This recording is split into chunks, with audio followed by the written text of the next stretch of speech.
Hello, everyone, and welcome to One Man or Renegade Podcast YouTube channel. I'm your host, the Honorable Greg B, and today we're continuing my journey through the lost years as we get to 2001 baseball Topps Series 1. If you missed any of the previous years, I've opened, head on up there, check those out. While you're at it, head on down, hit that subscribe button, hit the notification bell. Also, hit the thumbs up and like the video. Hit that share button. Share this with everyone you know. Head on down to the comments and say hi. Tell me who your favorite player was in 2001 or whatever. And then check out the links in the description for my blog, podcast, and other social media. All right. So, 2001 was an interesting year for sure. You had obviously, 9/11 happened during the middle of the year and kind of disrupted everything, but it was also the final year for Mark McGwire. It was his final year. It was Cal Ripken's final year. It was Tony Gwynn's final year. We also have Nomar and Piazza on the front here of the cover boys. So before we open, well, I already opened it, but let's take a look at the box, I guess, a little bit before. So this is a hobby box. There's 36 packs, 10 cards pack. Packs with a relic card contain 8. Celebrating the 50-year anniversary. Obviously, Topps started in 1951 was the first year, so it's the 50th anniversary. Of course, right now in 2021, it's the 70th year. But we got featuring randomly inserted autographs of current and retired greats, Topps combos, MLB record holder game-worn jersey cards, through the years and other great inserts, original top cards randomly inserted. So that'd be cool if we got an original top card, although I'm sure it'd be like an 84 Dan Quisenberry card or something weird like that. Was he even playing in 84? I don't know. I don't even know why I thought of Dan Quisenberry. Or, whatever. Something like that. Like a 1982 or 1992 Roger McDowell card. Whatever. I don't know. Who cares?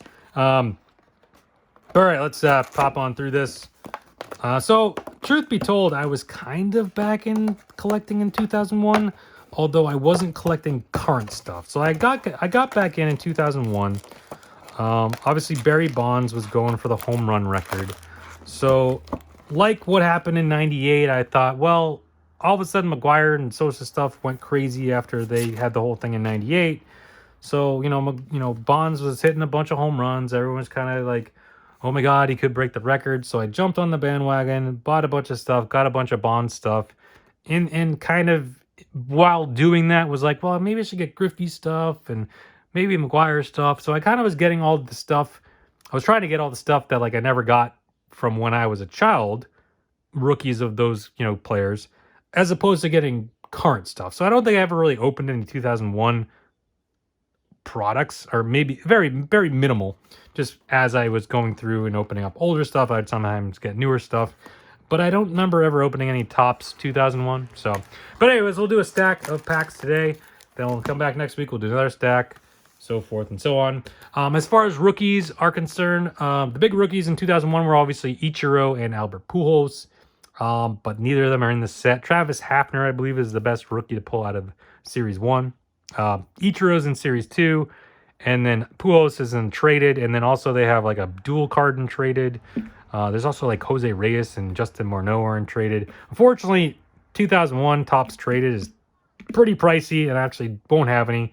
So we'll do Series 1, Series 2, and then we'll move on to Series 2002 because I tried my hardest to get a box of 2001 Topps traded, but the price, I just got priced out. If you could even find it, it was even, I haven't seen a ton, but the ones I have seen are really expensive.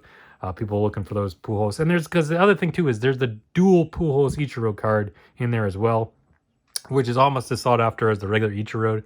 But we'll search for Ichiro when we get to Series 2. We gotta get through Series 1 first. Look for that Travis Hafner card and other cool inserts and Hall of Famers and stars and stuff. We'll see. I mean, I do kind of remember these cards looking at it, but I don't remember ever opening. I might have opened like a pack or two, but that's about it. We got Kevin Jordan starting things off. Not much stickiness, so I'm liking that. Mark Johnson. We got Armando Rios. Terry Mulholland.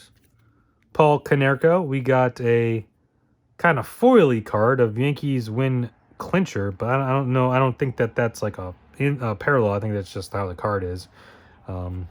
Craig Biggio, which is, he's a Hall of Famer. Dave Veras, Jose Vidro, and Randy Velarde. Round things out for that first pack. All right, moving on to the next pack.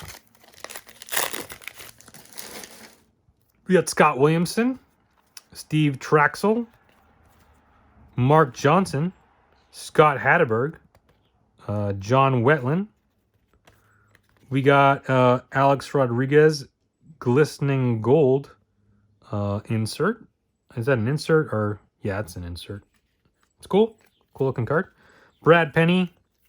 Then we got Darian Fletcher, Jermaine Dye, Vladimir Guerrero, Hall of Famer, and Checklist.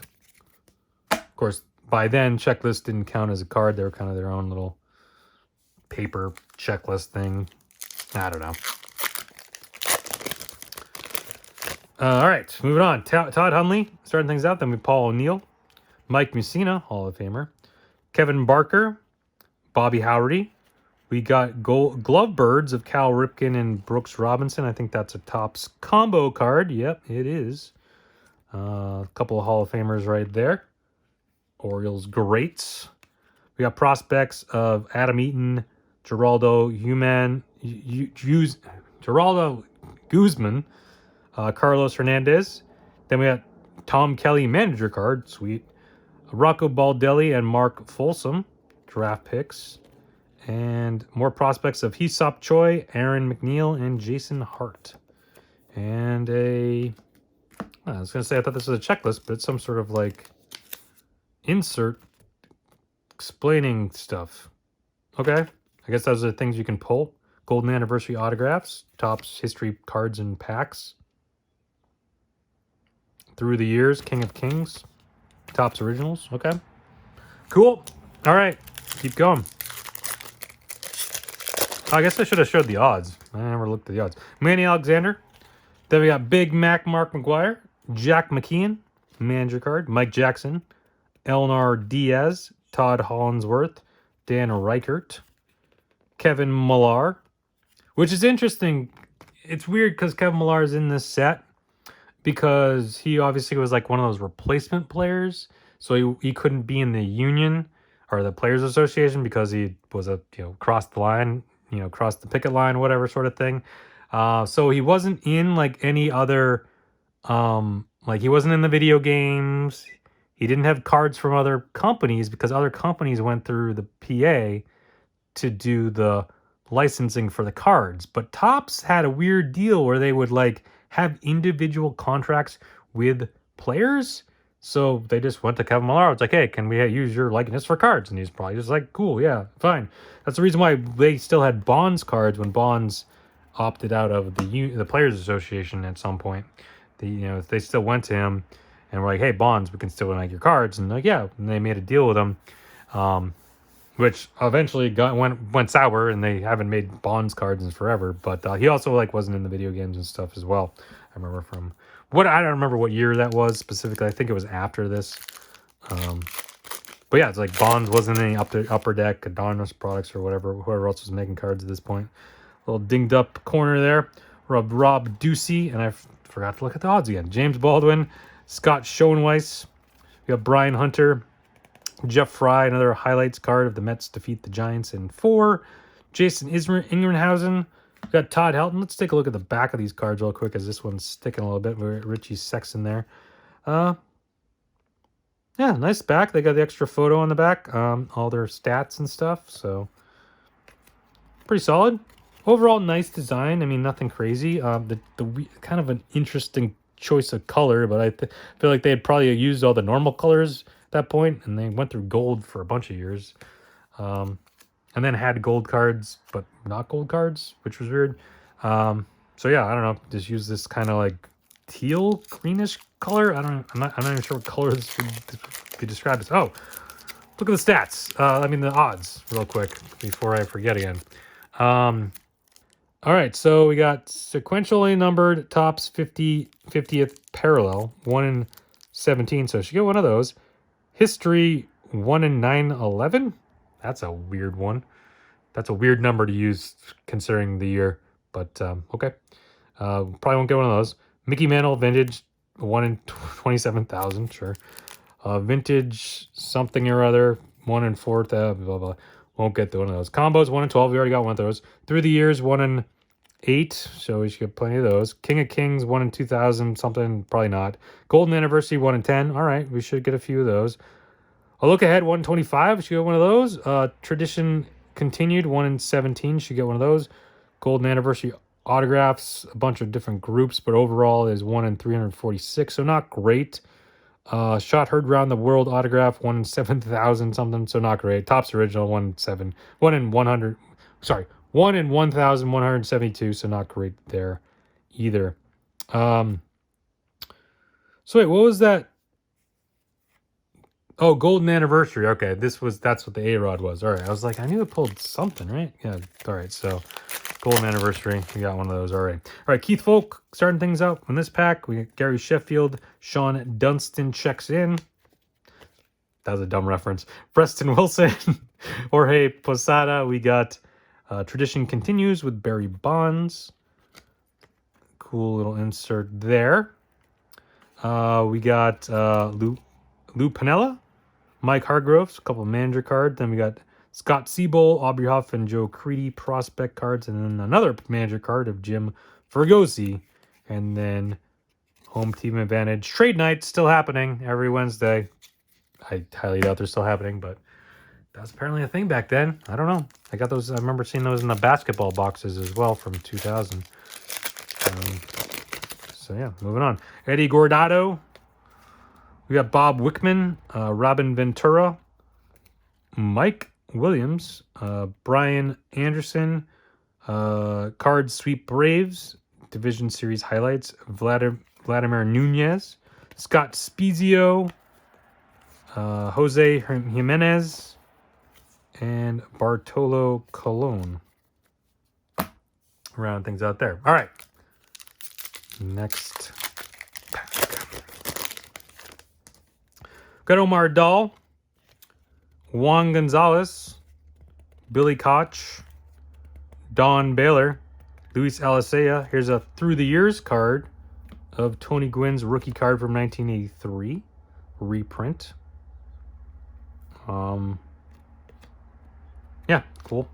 Brian Bohannon, Raul Ibanez, Chris Carpenter, and Ray Sanchez. Round things out there. And the final pack for today. Come back next week. We'll do another stack of packs. We got the final pack here for today. We'll find something cool. Eric Owens. We got Todd Stottlemyre, Francisco Cordova, Jacob Cruz, Gerald Williams. We got Randy Johnson, 342 strikeouts, lead leaguer cards, and of course Pedro in the back, 284. Of course, Randy Johnson and the Diamondbacks would go on to beat the Yankees in a very memorable series in the World Series. Game 7, Luis Gonzalez with a walk-off. Davey Lopez, Scott Hurd, David Parrish. We got Mike Glendening, Kenny Kelly, and Juan Silvestri. And then Matt Wheatland and Brian Digby draft pick cards. So not a ton pulled, but we got A-Rod, we got Tony Gwynn, Cal Ripken, Barry Bonds, Biggio, Guerrero, Messina, McGuire. I mean, got a lot of stars and stuff, just a few inserts. So not bad, but nothing amazing. But yeah, come back next week. We'll do another stack of packs, but come back every day. I got videos posted every day. Basketball, hockey, football, all the sports. But thank you everyone for watching. Stay safe, have fun. We'll talk to you next time. Bye.